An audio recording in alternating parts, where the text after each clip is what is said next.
Hi, I'm Erik Voss, and this is a breakdown of Rick and Morty, Season 3, Episode 2, Rickmancing the Stone. Ooh-wee! Rick and Morty is back! I've been dying for this ever since the Season 3 premiere was released early back in April. Actually, go check out my breakdown of that. And look, I know it can be a little weird to overanalyze comedy, but really, Justin Roiland and Dan Harmon's animation is so layered with subtle humor that pointing out all the sneaky ways they made the show even funnier is kind of fun in its own right. So I'm gonna help you avoid being a red, green, and grumble every time the show makes a deep cut. Cool? Cool, let's get started with the opening images. Right away, as Rick is rambling about the meaninglessness of life, notice how his eyes drift outward, almost as if he's reflecting on his own existential dread. Remember, he's still probably recovering from that introspective journey he took when he incarcerated himself, and then when he manufactured a fake origin story to escape. But it turns out, no. As always, Rick isn't feeling he's insulting someone else. And he's staring directly at recently divorced Jerry. And I love all the little ways this episode points out how pathetic Jerry is. Like, notice how he's wearing the same dumb Titanic hat from Rixty Business, almost like he can't afford to buy a new hat. Also, the U-tow truck that he's using to move out is the same brand of moving truck that Jerry tried to use to move Rick out into a nursing home in the very first episode. But now, he's getting moved out with it. And your mom's lawyer says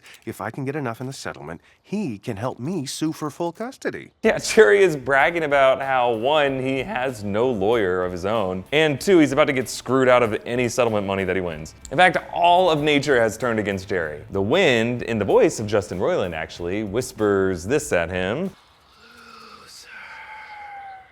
What? And that happens both in this scene and later on in the post-credits scene where a wolf gets nourishment by chewing up his unemployment check. Also, I just like the implication of the final line of this episode. Lots of hookers outside, huh? Is that what they are? With Jerry not knowing what prostitutes are because he loves Beth so much that he would never even fathom cheating on her. Okay, let's move on to the opening credits. Now, Season 3 actually added some new clips to this sequence. First, there's a butt-faced Morty who's looking at Grubhub, which is a parody of Pornhub. He's watching a video with a butt with faces on each cheek when a butt-faced Beth walks in. And notice how the frame actually cuts off right where Morty's poster normally is. Presumably, that woman would have had a butt face as well. There's also a few shots that I presume are from upcoming episodes this season. 2 summers on a mission, and then various Mortys sneaking out of what looks like a Morty academy. And then this super gruesome shot of giant piano hammers smashing skulls. We actually already broke down some of these images in our trailer breakdown, and feel free to watch it on mute if Erickson's voice drives you crazy. Now, I really love this shot of Rick buying these life-size action figure Mortys, each with their own weapon. Now, he sets aside this one with a bat with nails sticking out of it, and instead he picks up this one with the sword from Legends of Zelda. I also like how the sign says, "Everyday low prices, everyday self-esteem." And then in the foreground, there's a bin of plumbuses on sale. Oh, I wonder how they make those. Okay, moving on to this chase in the wasteland dimension. And there are a ton of Mad Max references in this episode, so let's run through them quickly. This short shotgun is Max's weapon in Road Warrior. Then there's this guy who says,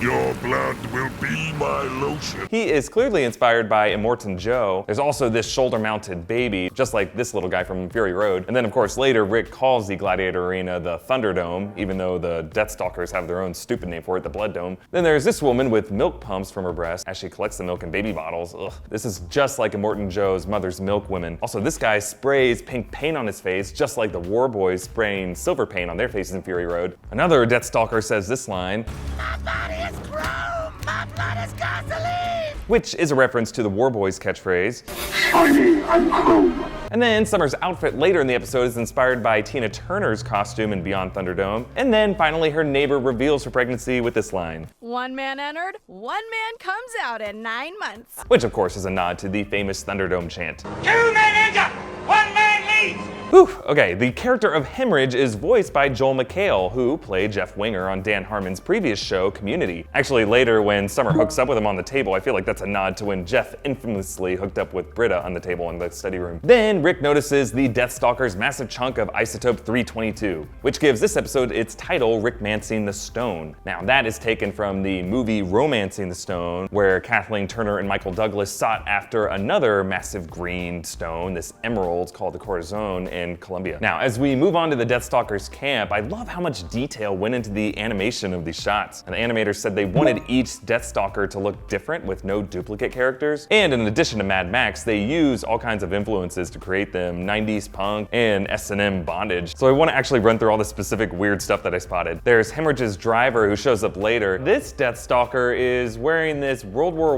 I era German helmet with a spike on top, and with the gas mask, it kind of looks like he's going for a Darth Vader look. Then there's this passed out woman with graffiti drawn all over her body. There's a penis drawn on her face, and someone was here written on her arm. There's this Deathstalker with a gas mask connected to his crotch. I guess he likes the smell. Then there's just guys with random crap on them. This one guy has a lampshade on his head. Another has a medical neck brace. And then this one warrior is traffic themed apparently. He has a road cone helmet and a stop sign shield, and he carries an exhaust pipe as a weapon. I also like how this old ice cream truck has been transformed into a human meat truck. And then later there's a woman who uses a bowling ball as a weapon, just like Janine Garofalo's character in Mystery Men. Okay, moving on, let's talk about one of my favorite moments this episode. Hey, you guys ever use that Thunderdome, or do you just put it up for decoration?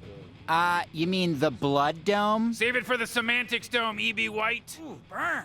Okay, so E.B. White, the Charlotte's Web author, also wrote a book called The Elements of Style, which is kind of the famous guide for grammar and semantics. And this episode is actually very consistent with the Deathstalker's fixation with correct language. Notice this callback later from Hemorrhage. Did the boomy booms blow up all your wordy word books? You mean dictionaries? Okay, next up, Rick uses this muscle memory serum to give Morty this giant arm, which has the name Armathy. It has its own sentience from literal muscle memories. This is actually an example of the evil hand trope that has really shown up in a lot of movies and TV shows. Famously, it was used in Doctor Strangelove and Evil Dead 2. It was also in the movie Body Parts. Also, in case you were wondering, the show announced that the game Pocket Mortys will be updated with new Mortys as they come out on the show. And Giant Arm Morty is now Morty you can catch in the game, along with Wasteland Morty and Android Morty. Now, there are a few other voice cameos in this episode. First, the Blood Dome announcer, Eli, is voiced by Tony Hale. It's kind of hard to tell because it sounds like he's doing his best Justin Roiland impression. He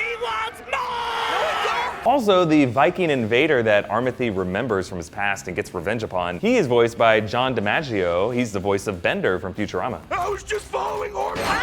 And then we get a few more Easter eggs when Summer joins Hemorrhage in Wasteland Seattle. First, notice how they talk here. After the boom boom, some adapted to the new truth, and some chose to huddle near the boomy holes, clinging to the lie of the before 4 times. This actually sounds a lot like the language from when we saw Cloud Atlas on Rick and Morty. The alternate dimension version of Jerry, who's a famous actor, actually appeared in this movie in Rixty Minutes episode. I am small, true, different than the big, true.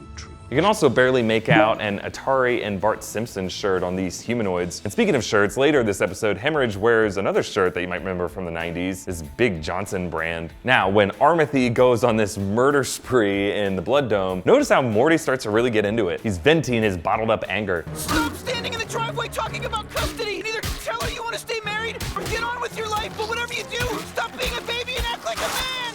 Now, we've seen Morty violently snap like this before, specifically in the Look Who's Purging Now episode. You want me to cut to 3 weeks earlier when you were alive? Yeah, Morty is clearly someone who wants to avoid violence as much as possible, but yeah, when he can't, it definitely helps him process his anxiety. Okay, jumping ahead this episode, there's a few jokes that I really liked in the scene when Summer connects with Hemorrhage. First, when he removes his bucket to reveal his awkward mustache, Summer says this. A metal bucket is, on a certain level, a kind of mustache, in that it's a specific facial accessory.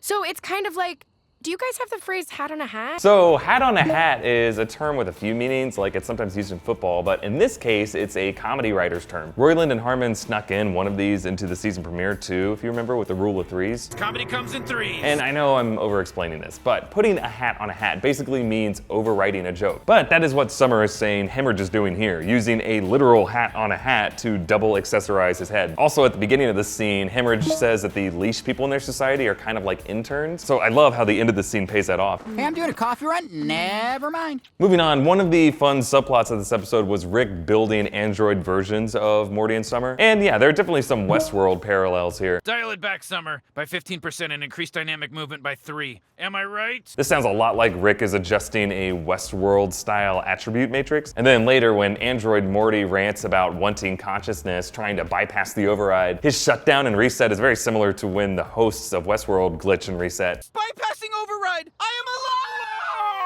am alive! Hello?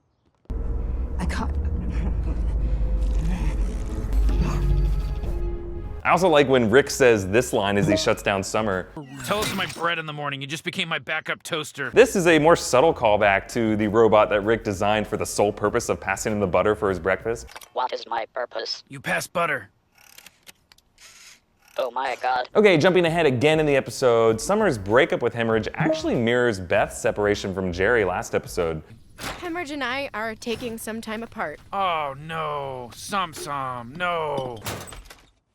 Jerry's going to spend some time divorced. I'm sorry to hear that, sweetie. I think the point of this parallel is to help Summer deal with her parents' divorce by fast-tracking her through married life. So yeah, that's why we see Rick snatching this last chunk of isotope 322 out of Hemorrhage's generator. The only people he's here to help are his grandkids. And yeah, by the way, this one chunk was powering the entire grid of the Deathstalkers. Notice how earlier all the power was emitting from Hemorrhage's house. So basically, Rick just reverted the society back into a wasteland. I like this episode a lot, but not everyone did online, so what were your thoughts? Also, what was your favorite joke in this episode? Let me know down in the comments. You can also tweet your thoughts directly to me at Erik Voss or New Rockstars at New Rockstars. And we're gonna try to keep these breakdowns coming throughout the season. No promises, we're super busy covering all kinds of stuff here on this channel. But you can help us by liking this video and sharing it, specifically by sharing a link to this YouTube video on Twitter, and of course subscribing to New Rockstars. You can also help us expand our operation and make more videos by contributing to us on Patreon. Big thanks to all of our current donors, especially Kelly Hopper. All right, thanks for watching. Bye. Oh yeah, it's Swifty. Shit on the floor. Oh yeah. Oh yeah. It's Swifty. Shit on the floor. Drop your pants in your panties.